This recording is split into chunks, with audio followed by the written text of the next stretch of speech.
ചില പ്രത്യേക സാഹചര്യങ്ങളിലെങ്കിലും നമ്മളിൽ ചിലരെങ്കിലും ചോദിക്കുന്ന ഒരു ചോദ്യമാണ്, കർത്താവ് എന്തുകൊണ്ടാണ് ഇത്രയും നാളായിട്ടും എൻ്റെ പ്രാർത്ഥനയ്ക്ക് മറുപടി ഇല്ലാത്തത്? ഞാൻ എന്നെക്കൊണ്ട് കഴിയുന്നതിനപ്പുറം അങ്ങയുടെ നാമത്തിനു വേണ്ടി നിൽക്കുന്നല്ലോ, എന്നിട്ടും എൻ്റെ കാര്യത്തിന് ഒരു നീക്കുപോക്കുമില്ലല്ലോ എന്ന് ചോദിക്കുന്ന ചില ചോദ്യങ്ങളുമില്ലേ? തീർച്ചയായിട്ടും ഉണ്ട് എന്ന് തന്നെയാണ് ഞാൻ വിചാരിക്കുന്നത്. എന്നാൽ സുഹൃത്തെ, ഇന്ന് ദൈവം നമ്മളെക്കുറിച്ച് ആഗ്രഹിക്കുന്നത് ഇങ്ങനെ ഏതെങ്കിലും നിലയിൽ പരാതി പറഞ്ഞ് മുന്നോട്ട് പോകാനല്ല, മറിച്ച് നിങ്ങളുടെ പ്രശ്നത്തിന് ഒരു പരിഹാരമുണ്ടാക്കുവാൻ ദൈവത്തിന് ആലോചനയുണ്ട്. വിശ്വസിക്കുമെങ്കിൽ ഈ ദിവസങ്ങളിൽ ഒന്നിൽ തന്നെ ദൈവം അത് ചെയ്യുമെന്ന് ഞാൻ പൂർണ്ണമായിട്ടും ബോധ്യത്തോടെ നിങ്ങളോട് വിളിച്ചു പറയുന്നു. ഇന്നും നമുക്ക് യേശുവിനോടുകൂടെ യാത്ര തുടരാം. ചില നിമിഷങ്ങളിലെ ചെറിയൊരു ചിന്തയ്ക്കായി രാജാക്കന്മാരുടെ 2-ാം പുസ്തകം 2-ാം അധ്യായം 10-ാം വാക്യം വായിക്കട്ടെ. അതിന് അവൻ, നീ പ്രയാസമുള്ള കാര്യമാകുന്നു ചോദിച്ചത്.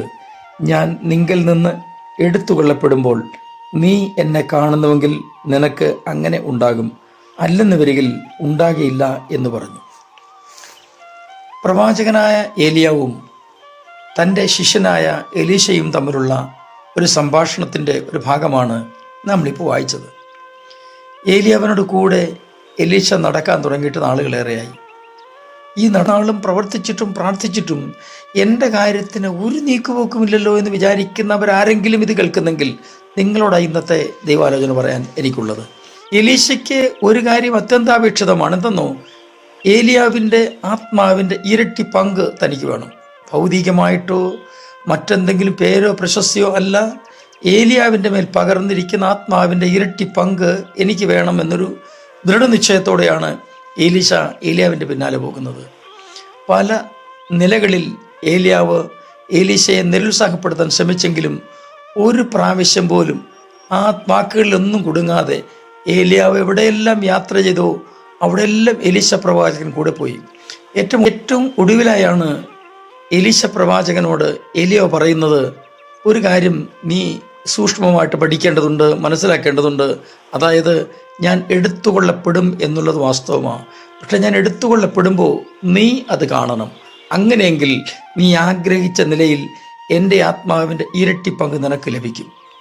ഞാൻ നിങ്ങളെ ഓർപ്പിക്കട്ടെ, നമ്മൾ പലപ്പോഴും പ്രാർത്ഥിക്കുമ്പോഴും ദൈവത്തിൻ്റെ വചനം ധ്യാനിക്കുമ്പോഴും ദൈവിക സന്ദേശങ്ങൾ കേൾക്കുമ്പോഴുമൊക്കെ നമുക്കൊരാഗ്രഹമുണ്ട്, കർത്താവേ എൻ്റെ പ്രശ്നം പരിഹരിക്കപ്പെടണം. ഒന്നുകൂടി ഞാൻ ഓർമ്മിപ്പിക്കുന്നു, പ്രശ്നങ്ങൾ പരിഹരിക്കപ്പെടും. പക്ഷേ ദൈവം നിങ്ങളെ കാണുന്നു എന്നുള്ളതിനേക്കാൾ നിങ്ങൾ ദൈവത്തെ കാണണം. നമ്മളെ ദൈവം കാണുന്നു എന്നുള്ളതിനേക്കാൾ ദൈവത്തെ നമ്മൾ കാണണം. എലീശ പ്രവാചകനോട് ഏലിയാവ് പറയുന്നത്, ഞാൻ നിന്നെ കാണുക എന്നുള്ളതല്ല, നീ എന്നെ കാണണം. നീ എന്നെ കാണുന്നെങ്കിൽ അത് നിനക്കുണ്ടാകും.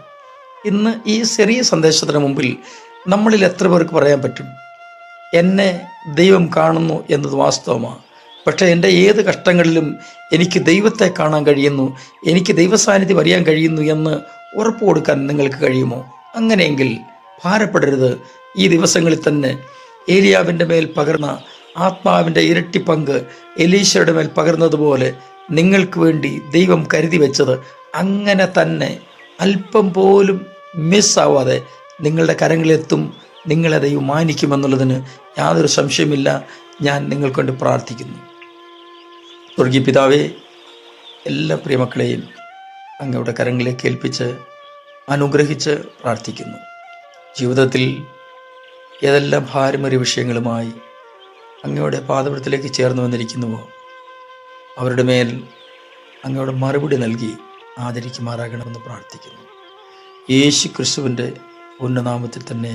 ആമേൻ, ആമേൻ, ആമേൻ. Thank you. ദൈവം നിങ്ങളെ എല്ലാവരെയും സമൃദ്ധിയായി അനുഗ്രഹിക്കട്ടെ.